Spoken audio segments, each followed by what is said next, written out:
১৫ বছরে আওয়ামী লীগ সরকার ঋণ করেছে ১৮,৩৫,০০০ কোটি টাকা এবং পাচার করেছে অন্তত ১৭,৬০,০০০ কোটি টাকা। উন্নয়নের দোহাই দিয়ে শেখ হাসিনার সরকার রাস্তা, ব্রিজ, মেট্রো রেলের মতো কিছু অবকাঠামো তৈরি করেছে, কিন্তু তার বিপরীতে অর্থনীতিকে দীর্ঘমেয়াদে পঙ্গু করে দিয়েছেন। দেশের আর্থিক খাত সহ প্রতিটি খাতের প্রতিষ্ঠানগুলো ধ্বংস করেছেন। ২০০৯ থেকে এই ২০২৩ এই বাংলাদেশের যে উন্নতিটা আজকে আমরা করতে পেরেছি, মেট্রো রেল, এটা কিন্তু ইলেকট্রিক ট্রেন এবং আকাশ দিয়েই চলবে, মানে এটাও কিন্তু আওয়ামী লীগ না হলে হতো না।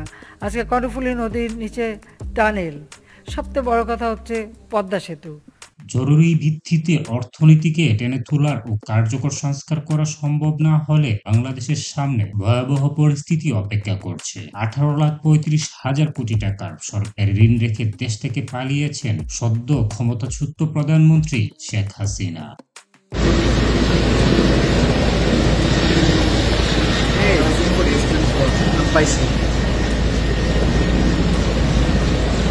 দেশি ও বিদেশি উৎস থেকে এই ঋণ নেওয়া হয়েছে, অথচ ২০০৯ সালে শেখ হাসিনা যখন ক্ষমতা গ্রহণ করেন তখন সরকারের ঋণ স্থিতি ছিল মাত্র ২,৭৬,৮৩০ কোটি টাকা। সে হিসাবে আওয়ামী লীগের ১.৫ দশকের শাসনামলেই সরকারের ঋণ স্থিতি ১৫,৫৮,২০৬ কোটি টাকা বেড়েছে, যা সরকারের মোট ঋণের প্রায় ৮৫%। অর্থ মন্ত্রণালয়ের তথ্যে গত ১.৫ দশকে সরকারের অস্বাভাবিক ঋণ বৃদ্ধির এক চিত্র উঠে এসেছে। ঘোষিত বাজেটে সরকারের পরিচালন ব্যয়, মেটানো ও উন্নয়ন কর্মকাণ্ডের কথা বলে দেশি ও বিদেশি উৎস থেকে এ ঋণ নেওয়া হয়েছে। যদিও শেখ হাসিনা সরকারের বিরুদ্ধে সীমাহীন অনিয়ম, দুর্নীতির বেসুমার অভিযোগ রয়েছে।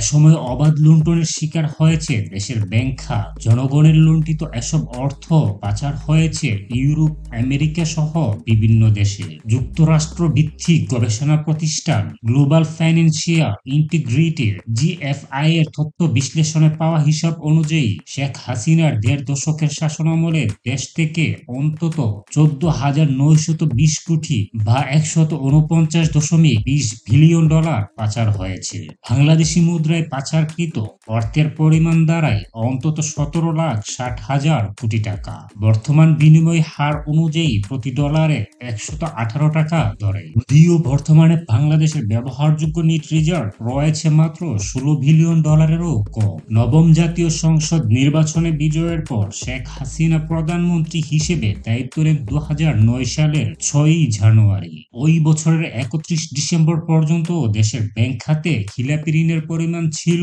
মাত্র ২২,৪৮২ কোটি টাকা।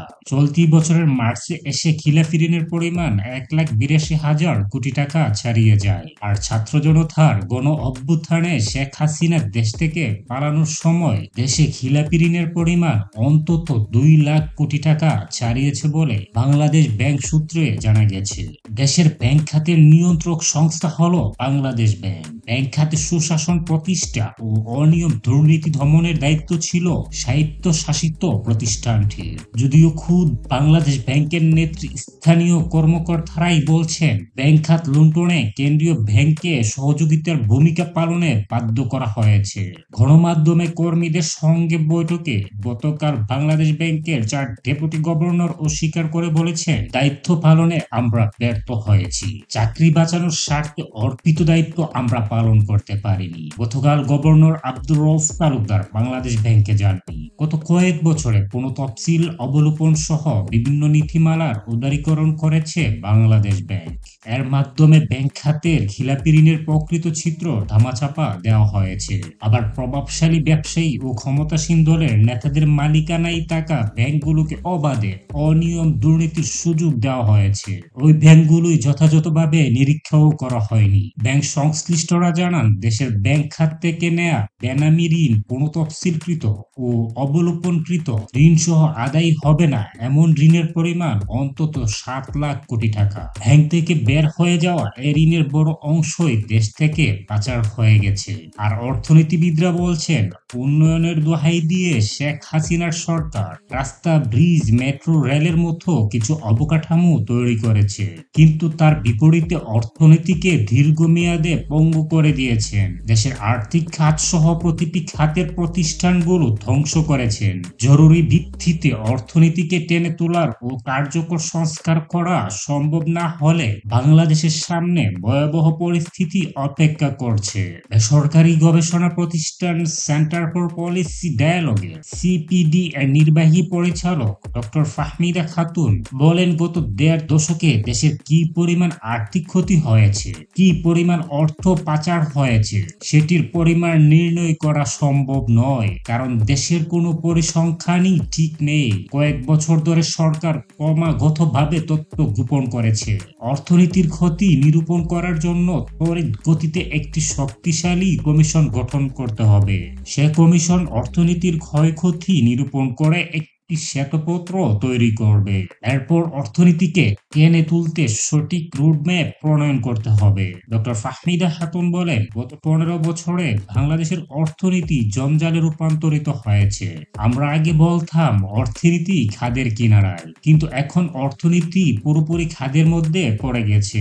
এখান থেকে টেনে তুলতে হলে কঠোর পরিশ্রম, উদ্যোগ ও মনোযোগ দরকার। আইন শৃঙ্খলা পরিস্থিতি স্থিতিশীল করার পাশাপাশি নতুন সরকারের প্রাথমিক দায়িত্ব হবে অর্থনীতিকে গর্ত থেকে টেনে তোলা। অর্থ মন্ত্রণালয়ের তথ্য অনুযায়ী ২০০৯-১০ অর্থ বছরে দেশি বিদেশি উৎস থেকে সরকারের মোট ঋণ ছিল ২,৭৬,৮৩০ কোটি টাকা।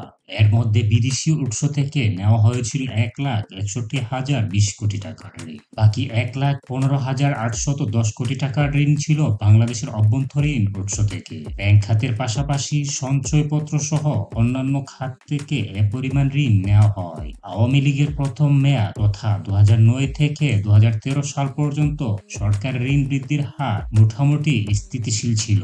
তবে এ সময়ে দেশের ব্যাংক খাতে বেসিক ব্যাংক লুণ্ঠন, হলমার্ক, বিসমিল্লাহ কেলেঙ্কারির মতো বেশ কিছু বড় লুণ্ঠনের ঘটনা ঘটে। রাষ্ট্রায়ত্ত ব্যাংকগুলো লুণ্ঠনের শিকার হলেও তুলনামূলকভাবে ভালো ছিল বেসরকারি খাতের ব্যাংক। ২০১৪ সালে বিরোধী দলের বর্জনের মুখে একতরফা নির্বাচনে আবারও ক্ষমতাসীন হয় আওয়ামী লীগ। ওই নির্বাচনে ১৫৬টি আসনে আওয়ামী লীগের প্রার্থীরা বিনা প্রতিদ্বন্দ্বিতায় নির্বাচিত হয়। টানা দ্বিতীয় মেয়াদে ক্ষমতায় আসার পরপরই দেশের ব্যাংক খাতে নতুন উদ্যমে লুণ্ঠন শুরু হয়। এ সময় লুণ্ঠন ও মালিকানার পরিবর্তন হয় দেশের বেসরকারি খাতের অনেক ব্যাংক। দেশের সবচেয়ে বড় ব্যাংক ইসলামী ব্যাংক বাংলাদেশ লিমিটেড, সোশ্যাল ইসলামী ব্যাংক সহ অনেক ব্যাংক থেকেই মূল উদ্যোক্তারা ছিটকে পড়েন। একই সময়ে দেশি বিদেশি উৎস থেকে সরকারের ঋণ গ্রহণ ও অস্বাভাবিক হারে বাড়তে থাকে। বিপরীতে কমতে শুরু করে জিডিপির অনুপাতে সরকারের রাজস্ব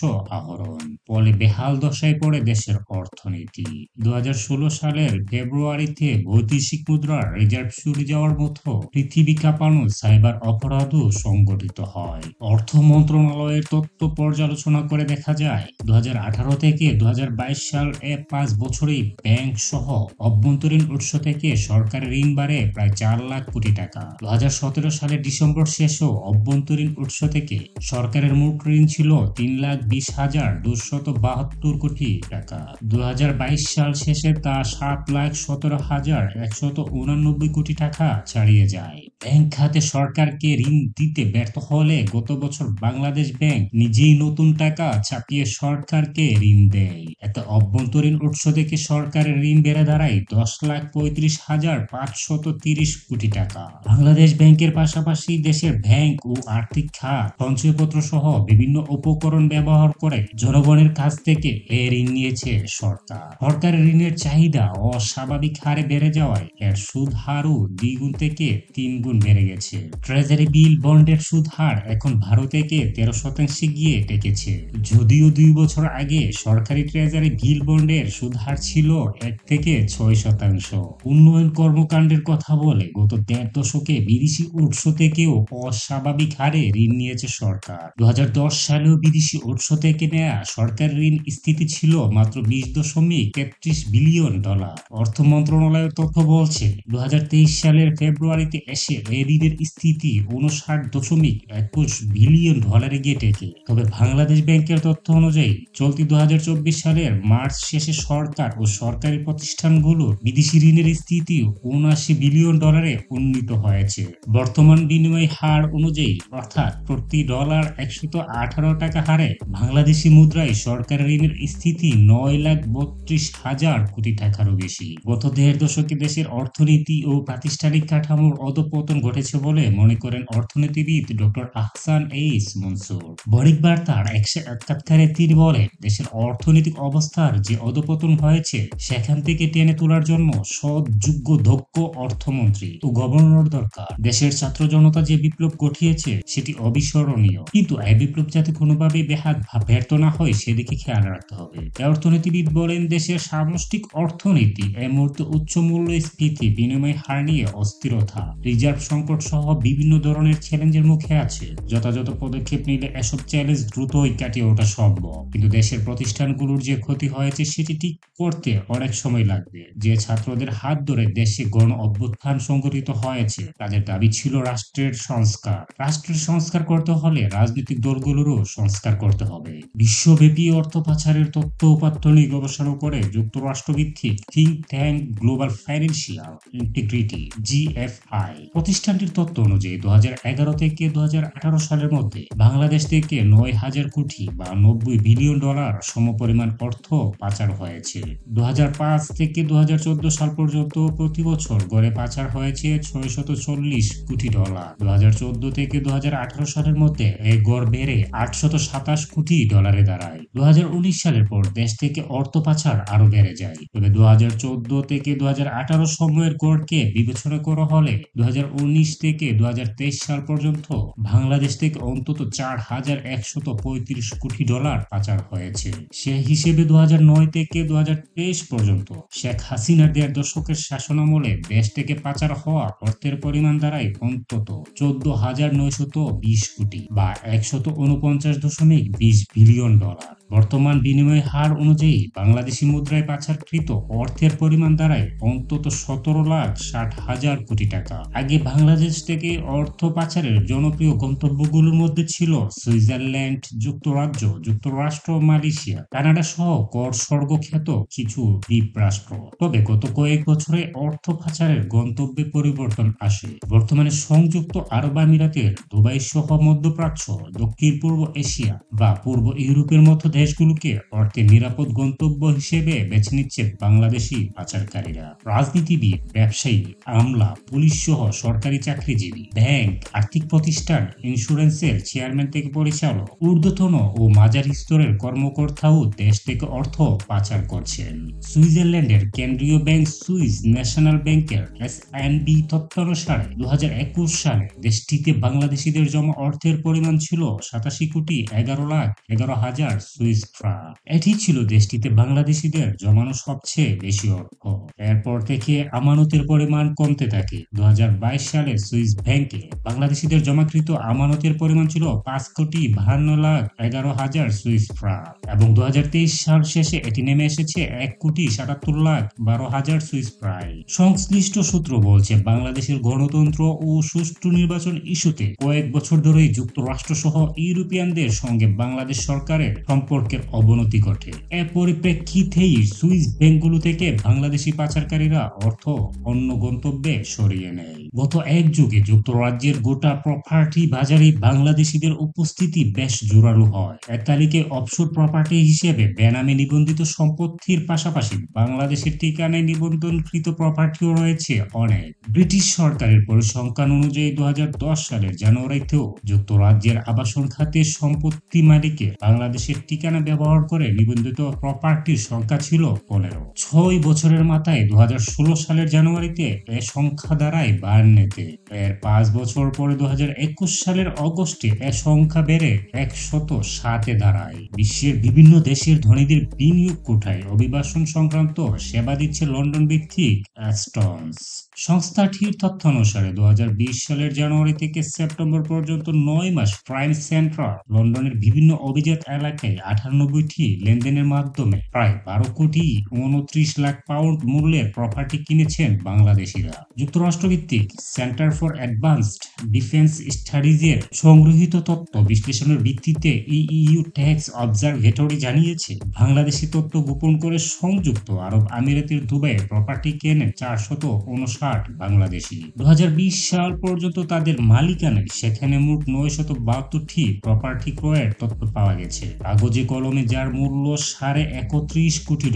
তবে প্রকৃতপক্ষে এসব সম্পত্তি কিনতে ক্রেতাদের ব্যয়ের পরিমাণ আরো অনেক বেশি হতে পারে বলে মনে করছেন সংশ্লিষ্টরা। তারা বলছেন, সাম্প্রতিক বছরগুলোয় দুবাইয়ে বাংলাদেশিদের প্রপার্টি ক্রয়ের প্রবণতা আরো ব্যাপক মাত্রায় বেড়েছে। এ সময়ের মধ্যে বিপুল পরিমাণ সম্পত্তি কিনেছেন বাংলাদেশিরা, যার তথ্য তারা দেশে পুরোপুরি গোপন করে গেছেন। বিভিন্ন মাধ্যমের তথ্য অনুযায়ী দুবাইয়ে বাংলাদেশিদের গোপনে কেনা প্রপার্টির অর্থমূল্য এখন কম করে হলেও $1 বিলিয়ন কাছাকাছি। বাংলাদেশ থেকে পরিচালিত আন্তর্জাতিক বাণিজ্যের অন্যতম বড় হাব হচ্ছে সিঙ্গাপুর। বৈশ্বিক আর্থিক গোপনীয়তার সূচকে দেশটির অবস্থান এখন তৃতীয়। এশিয়ার অন্যতম বৃহৎ এই আর্থিক ও বাণিজ্যিক হাবের সুবিধাগুলোকে কাজে লাগিয়ে সেখানে অর্থ পাচারের অভিযোগ রয়েছে দীর্ঘদিন ধরে। বিভিন্ন সূত্রের তথ্য অনুযায়ী মূলত আমদানি রপ্তানি বাণিজ্যই সিঙ্গাপুরের অর্থ পাচারের সবচেয়ে বড় মাধ্যম। বস্ত্র ও পোশাক খাতের যন্ত্রপাতি আমদানির জন্য খাতটির অনেক ব্যবসায়ীকে নিয়মিতভাবেই সেখানে আসা যাওয়া করতে হয়। অভিযোগ রয়েছে, এই সুযোগকে কাজে লাগিয়ে তাদের অনেকে সেখানে অর্থ স্থানান্তর করছেন। মালয়েশিয়ায় দ্বিতীয় নিবাস গড়ার মালয়েশিয়া মাই সেকেন্ড হোম কর্মসূচিতে অংশগ্রহণকারীদের তালিকায়ও চতুর্থ অবস্থানে রয়েছেন বাংলাদেশিরা। এখন পর্যন্ত 3604 জন বাংলাদেশি মালয়েশিয়ায় সেকেন্ড হোম গড়েছেন বলে গত মার্চে জানিয়েছেন দেশটির শিল্প ও সংস্কৃতি মন্ত্রী টিয়ং King Sing. Barbuda, Cayman Island, British Virgin আইল্যান্ডের মতো অফশোর বিনিয়োগের স্বর্গরাজ্য হিসেবে পরিচিত দ্বীপ দেশগুলোও বিভিন্ন সময়ে বাংলাদেশিদের বিনিয়োগের তথ্য শুনতে পাওয়া যায়। অতীতেও পানামা পেপারস ও প্যান্ডোরা পেপারস নথিতে অফশোর বিনিয়োগে সহায়তা কোম্পানির সহযোগিতায় এমন কিছু দেশে বিনিয়োগ করা বাংলাদেশির তথ্য উঠে এসেছিল। এছাড়া সিঙ্গাপুর ও কানাডায়ও উল্লেখযোগ্য পরিমাণ অর্থ বাংলাদেশ থেকে পাচার করা হয়েছে। কানাডার বেগমপাড়ায় বাংলাদেশিদের অর্থ পাচার করে সম্পদ কেনার বিষয়টি বেশ আলোড়ন তুলেছে। এ নিয়ে স্থানীয় বাংলাদেশি অভিবাসীদের বিভিন্ন সময় বিক্ষোভ করতে দেখা গেছে। এছাড়া দেশ থেকে পাচারকৃত অর্থ বর্তমানে তুরস্ক, পোল্যান্ড, হাঙ্গেরি, রোমানিয়া, স্লোভেনিয়া ইত্যাদির মতো পূর্ব ইউরোপের কিছু দেশেও সরিয়ে আনা হচ্ছে বলে বিভিন্ন মাধ্যমে খবর পাওয়া গেছে। ছাত্র জনতার গণ অভ্যুত্থানের মুখে গত সোমবার প্রধানমন্ত্রী শেখ হাসিনা ভারতে পালিয়ে যান। তার সঙ্গে পালিয়েছেন প্রধানমন্ত্রীর ছোট বোন শেখ রেহানাও। কয়েকদিন ধরেই সরকারের গুরুত্বপূর্ণ মন্ত্রী, সংসদ, প্রধানমন্ত্রী পরিবারের সদস্য, সরকারি কর্মকর্তা, সরকার ঘনিষ্ঠ বড় ব্যবসায়ী, ক্ষমতাসীন দলের বহু নেতা দেশ থেকে পালিয়েছেন। রাজনৈতিক পর্যবেক্ষকরা বলছেন, এসব রাজনৈতিক আমলা ও ব্যবসায়ীর বিদেশে ভারী গাড়ি সহ অঢেল ধন সম্পদ আছে। সম্পদের মোহের কারণেই তারা সাধারণ নেতা কর্মীদের ছেড়ে এত সহজে বিদেশ পালাতে উৎসাহিত হয়েছেন। বিশ্ব ব্যাংকের ঢাকা কার্যালয়ের সাবেক প্রধান অর্থনীতিবিদ ডক্টর জাহিদ হোসেন মনে করেন, আওয়ামী লীগ গত 1.5 দশকে কিছু রাস্তাঘাট, ব্রিজ, মেট্রো রেলের মতো অবকাঠামো তৈরি করেছে। বিপরীতে বাংলাদেশের প্রত্যেকটি প্রতিষ্ঠান ধ্বংস করে দিয়েছে। দেশের বিচার বিভাগ, প্রশাসন, পুলিশ, বাংলাদেশ ব্যাংক, দুর্নীতি দমন কমিশন, নির্বাচন কমিশন সহ কোনো প্রতিষ্ঠানই বেঁচে নেই। এসব প্রতিষ্ঠানকে জীবিত করতে দেশের বহু বছর সময় লাগবে। এসব ক্ষতির কোনো মূল্য নিরূপণ করা সম্ভব নয়। বর্তমান পরিস্থিতিতে অন্তর্বর্তীকালীন সরকারের ম্যান্ডেট খুবই গুরুত্বপূর্ণ। ছাত্ররা রাষ্ট্রের খেলোয়াড়দের বদল চায়নি, তারা খেলার বদল চেয়েছে। আমি মনে করি বাংলাদেশকে বাঁচাতে হলে রাজনৈতিক কাঠামো থেকে শুরু করে প্রতিটি প্রতিষ্ঠান নতুন করে গড়ে তুলতে হবে। এই হচ্ছে শেখ হাসিনার খালি উন্নয়ন আর উন্নয়ন আর ডিজিটাল বাংলাদেশের তত্ত্বসূত্র। আপনারা অনেকেই আমার বিভিন্ন ভিডিওতে আমাকে বলেছিলেন রাজাকার শেখ হাসিনার গুণগান কর, উন্নয়নের কথা বল। আমি রাজাকার শেখ হাসিনার গুণগান নিয়ে আজকের ভিডিওটি করেছি। তার এত উন্নয়ন দেখে আপনারাও হয়তোবা আবেগ আপ্লুত হতে পারেন। তাই অবশ্যই ভিডিওটি দেখার পর অতি আনন্দে যখন চোখ দিয়ে পানি চলে আসবে, তার জন্য পাশে টিস্যু রেখেই ভিডিওটি দেখবেন। ধন্যবাদ সবাইকে। আর আগামী 28 তারিখ মেট্রো রেল, এটা কিন্তু ইলেকট্রিক ট্রেন এবং আকাশ দিয়েই চলবে। মানে এটাও কিন্তু আওয়ামী লীগ না হলে হতো না। এই উন্নয়ন মাত্র শুরু হয়েছে উদ্বোধন।